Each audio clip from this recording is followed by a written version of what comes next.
नमस्कार दोस्तों, मेरा नाम अरविंद है। मैं इंदौर मध्य प्रदेश का रहने वाला हूँ। मेरी हाइट 5 फीट 10 इंच है और रंग गोरा है। मैं एक औसत दिखने वाला लड़का हूँ। मेरी यह कहानी मेरे एक दोस्त की मामी के साथ मेरी लाइफ की पहली सत्य घटना है। मैं और मेरे दोस्त के घर पास पास में ही है। हम दोनों में अच्छी दोस्ती है। एक दिन ऐसे ही बात बात में उसने बताया कि उसकी मामी उसके पीछे पड़ी हैं, उसको परेशान करती हैं। तो मैंने कहा, उनका नंबर मुझे दे दो, देखता हूं कि तेरी मामी चालू है या नहीं। इससे तेरा पीछा भी छूट जाएगा, और यदि वो चालू नहीं हुई तो तू अपने हिसाब से देख लेना कि क्या करना है। दोस्त ने नंबर दिया। मैंने उसके सामने ही मामी को मैसेज किया और मिस कॉल कर दिया। थोड़ी देर में उनका जवाब आ गया और पूछने लगी कि कौन हो और नंबर कहाँ से मिला, पर मैंने कुछ नहीं बताया और कॉल काट दिया। उसके थोड़ी देर बाद वापस कॉल आया और इस बार हमारी बात शुरू हो गई। मैंने उन्हें अपनी बातों से खुश कर दिया और वो मुझसे बात करने लगी। उसके बाद कॉल और मैसेज का जवाब आना शुरू हुआ तो बातचीत का सिलसिला शुरू हो गया।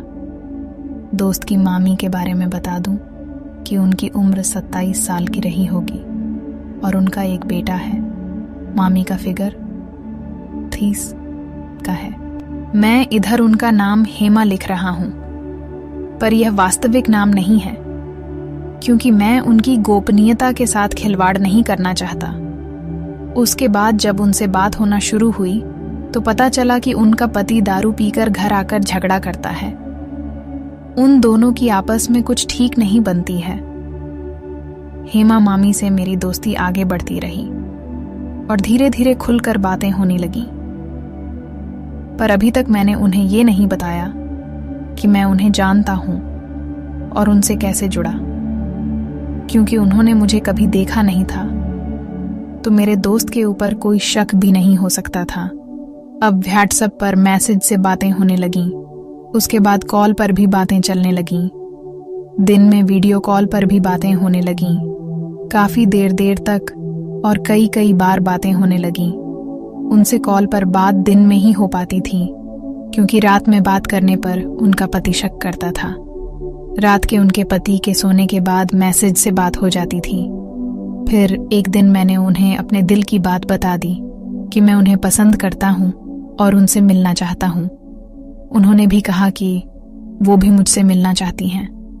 वीडियो कॉल पर तो बहुत बार बात हो चुकी थी। हमने वो सब बातें भी कई बार की थी। एक बार तो वीडियो कॉल में भी सब कुछ किया था, लेकिन अब सच में मिलने का दिल करता था। फिर हम दोनों ने एक दूसरे को अपनी अपनी फोटो भेजना चालू कर दिया और उनकी तारीफ करना शुरू कर दी। इस तरह से चैट होना शुरू हो चुकी थी। उसके बाद मिलने का प्रोग्राम बन रहा था, पर उन्हें थोड़ा दूर होने से और घर से उतनी देर बाहर रहने की टेंशन थी, क्योंकि सास सवाल जवाब करती थी और पति को बता देती थी। फिर बहुत दिनों बाद मौका मिला। तब उनकी एक सहेली की शादी थी। तब हम दोनों ने मिलने का प्लान बनाया। मामी ने कहा, मैं शादी का बोलकर चली जाऊंगी और देर शाम तक घर आऊंगी। इसके लिए उन्होंने अपनी सहेली का भी सहारा लिया और उसे अगले दिन घर भी बुला लिया, जिससे ये लगे कि वो उसके साथ ही जा रही है। मैंने उनसे अगले दिन 9 बजे सुबह मिलने को कहा था। उसके बाद हम गार्डन में गए। वहां हम पहली बार मिले और बात शुरू हुई। धीरे धीरे एक दूसरे से खुलने लगे। फिर उन्होंने कहा, कहीं और चलते हैं, यहाँ बहुत सारे लोग हैं। मैं समझ गया कि ये क्या चाहती हैं। वहां से निकलते समय मैंने अपने एक दोस्त को कॉल किया। उसका एक होटल है। उसने कहा, ठीक है, आ जाओ, इंतजाम हो जाएगा। फिर हम दोनों होटल पहुंच गए और सीधे ऊपर के रूम में चले गए। फिर हम दोनों बेड पर बैठ गए। अभी एक अलग माहौल बन गया था। हम दोनों ही हिचक रहे थे। फिर नॉर्मल बातें शुरू हुई तो धीरे धीरे शर्म चली गई। फिर उन्होंने कहा कि क्या तुम मेरे खेत की सफाई करके उसमें बीज डाल सकते हो? तो मैंने कहा, हाँ, मैं कर सकता हूँ। तो उसने बताया कि कई महीने से वो बंजर पड़ी है। तो मैं तुरंत ही उसकी साफ सफाई में जुट गया और अच्छे से हल चलाकर उसमें बीज डाला। इन सब में लगभग 2 घंटे गुजर गए, लेकिन अच्छी तरह से रखवाली की वजह से मामी काफी खुश थी। फिर वो सब के बाद हम दोनों ने एक दूसरे को गले लगा लिया और फिर से मिलने का वादा करके हम अपने अपने घर को निकल गए। मामी को उनके घर के पास ड्रॉप करके मैं अपने घर आ गया। उसके बाद तो हमारा मिलना चलता रहा।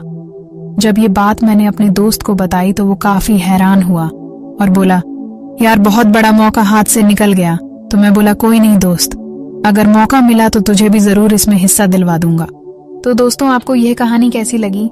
अपनी राय कमेंट बॉक्स में जरूर बताना और ऐसे ही कहानियां देखने के लिए मेरे चैनल को सब्सक्राइब कीजिए।